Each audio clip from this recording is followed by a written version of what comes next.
Welcome to Icon TV. వరంగల్లో Congress versus BRS. MLA Nayini మాజీ chief whip Dasi Vinay Bhaskar మధ్య మాటల యుద్ధం. నిప్పు రాజేసిన హన్మకొండ బీఆర్ఎస్ పార్టీ ఆఫీస్ వ్యవహారం. ఒక్క ఇటుక తీసి చూడు గాంధీ భవన్ కూలుతుందంటూ పెద్ది సుదర్శన్ రెడ్డి ఫైర్. మొగోళ్ళైతే గాంధీ భవన్ ను టచ్ చేయాలంటూ ఎమ్మెల్యే నాయని స్ట్రాంగ్ కౌంటర్. సవాళ్లు ప్రతి సవాళ్లతో పతాక స్థాయికి రెండు పార్టీల పొలిటికల్ ఫైట్.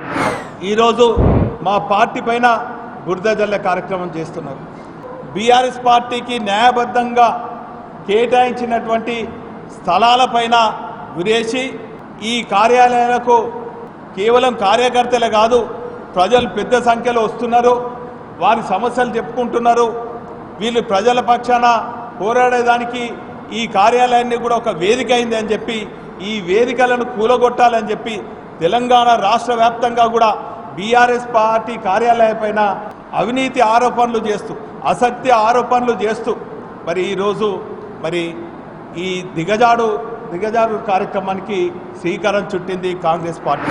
Rajput Circle నుంచి provided building permission copies of TRS party office the property taxes. వీళ్ళు ప్రజానాయకులు, మాజీ ఎమ్మెల్యేలు, ఓ గవర్నమెంట్ కు చీఫ్ విప్. నువ్వు ఇందులో regarding the verification of the office records could not find any building permission detail and property tax collection details over the said structure. ఇయాటి వరకు government కు నువ్వు రూపాయి ట్యాక్స్ కట్టలేదు. కేసీఆర్, కేటీఆర్ లాంటి వాళ్ళు వచ్చి అలా మీటింగులు పెడతారు, గవర్నమెంట్ ట్యాక్స్ కట్టనోనివి. మాది ఇయాటి వరకు ట్యాక్స్ పెండింగ్ ఉన్నదా చూడు. ఆఫీస్ రికార్డ్స్లా కార్పొరేషన్లో లేదు, కుడాల లేదు, రెవెన్యూలో లేదు, కానీ నువ్వు పొజిషన్లో ఉంటావు. కార్పొరేషన్లో లేవు, కుడాల లేవు, రెవెన్యూలో లేవు.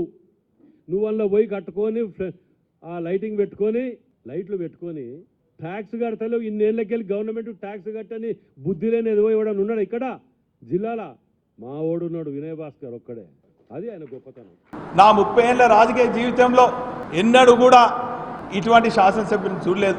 ఒక కక్షపూరితంగా ఒక బీఆర్ఎస్ పార్టీ శ్రేణులపైన అక్రమ కేసులు పెట్టాలని, భౌతిక దాడులు చేయాలని, చివరికి నా పైన కూడా అక్రమ కేసులు పెట్టి అవినీతి ఆరోపణలు చేసి ఈరోజు నన్ను కూడా లోపలి పెట్టాలని చూస్తున్నారు. కక్ష సాధింపు చర్య ఓ పేరు పెట్టింది దీనికి. అది పిచ్చోడా. కక్ష సాధింపు చర్య అంటే నీ తీరుగా వెనక కూర్చొని నా మీద మర్డర్ కేసులు పెట్టించి అటువంటి మర్డర్లు పెట్టించి నాకు సంబంధం లేదు, భద్రకాలమ్మ మారి ఇదొట్టు ఈయమొట్టు నేను అనట్లే. నా పేరు మీదనే కట్టి నేనే కంప్లైంట్ చేసిన, నేనే అడుగుతున్నా అంటున్నా. నీ తీరుగా ఎన్కౌంటర్ చేయలే, నల్లికుట్ల వేషాలు వేయలే. నేనే అడుగుతున్నా దీన్ని. అంటే నువ్వు ఏది చేసినా, ఎన్ని లంగ పనులు చేసినా, ఎన్ని కబ్జాలు చేసినా, ఏది చేసినా కక్ష సాధింపు చర్య అంటే అన్ని మాఫ్ అవుతాయా బిడ్డ? మీరు అనుకుంటారు రాజకీయం వదిలిపెడతా, కానీ మీరు చేసిన పాపాలను వదిలిపెట్టా. అది గుర్తుపెట్టుకోండి. మీరేదో అనుకుంటారు. ఇది జస్ట్ న్యూస్ రీలే మీరు చేసిన పాపాలు. విత్ ఎవిడెన్సెస్ తోటి 2 రోజుల కోటి మీ ముందు పెడతా. ఇవాళ ఇక్కడ జిల్లాకు నాయకత్వం వహించే చాలా మంది కాంగ్రెస్ పార్టీలు లేనప్పుడు నేను ఆనాడు యూత్ కాంగ్రెస్లో పనిచేసినాను. ఎన్ఆర్ఆర్ భవన్ కన్స్ట్రక్షన్ చేస్తున్నప్పుడు నేను అక్కడ నిలబడి పని చేయించిన అనుభవంతో నేను మీకు గుర్తు చేస్తున్నాను. జాగ్రత్త అని చెప్పదలుచుకున్నాను. నర్సంపేట వీకలేక గీడొచ్చి వీక్తురటి. ఆయన జిల్లా కాదు, పార్లమెంట్ కాదు, కాన్స్టిట్యున్సీ కాదు. ఆయన ఉండిలో కట్టించిన అంటాడు. ఇది పార్క్ ల్యాండ్ ఏలు పెట్టొద్దు అని అంటే ఇది పార్క్ ల్యాండ్. ఇంకో మాజీ శాసనసభ్యుడు అంటాడు నేనుండి కట్టించిన ఎన్యూఎస్ఐలో ఇక్కడట ఇలా కట్టించినట, ఇలా ముక్కు మొక్కదని మోతీ తెలియదు. దీన్ని కార్పొరేషన్ పరిధిలో అప్రూవల్ తీసుకొని, కుడా పరిధిలో అప్రూవల్ తీసుకొని, దీనిని రెసిడెన్షియల్ ఉంటే కమర్షియల్ జోన్ గా తీర్మానం చేసి అప్రూవల్ తీసుకున్న ఇది చేంజ్ ఆఫ్ ల్యాండ్ కింద. దీనికి ట్యాక్స్ కడుతున్నాం కమర్షియల్ కింద తీసుకొని. దీనికి ఆడిట్లో ఉన్నది, ప్రతి రిపోర్ట్లో ఎవ్రీ మంత్లో ఉన్నది. కానీ నువ్వు నక్కకు నాగలో కానీ పోల్చుకొని దీంట్లో గజం మీద ఇటుక పెట్టేది ఇది చేస్తా అని మాట్లాడి నువ్వే గాంధీ భవన్ కూడా మేము రెంట్ కడతాను, అది కూడా మాది కాదు. స్వాతంత్ర పోరాట సందర్భంగా గాంధీ ట్రస్ట్ ఏ స్ఫూర్తితో ఏర్పడ్డదో ఆత్మవిమర్శ చేసుకోండి. ఖాదీ బోర్డు నుంచి నెలకు రూపాయి చొప్పున మీరు ఏ పద్ధతిలో లీజు తీసుకున్నారో, ఎన్ని సంవత్సరాల కింద లీజు తీసుకున్నారో సమీక్ష చేసుకోండి. వెంటనే హన్మకొండ బీఆర్ఎస్ కార్యాలయానికి ఏది వర్తిస్తే హైదరాబాద్లోని మీ రాష్ట్ర పార్టీ కార్యాలయం గాంధీ భవన్ కూడా అదే వర్తిస్తుంది.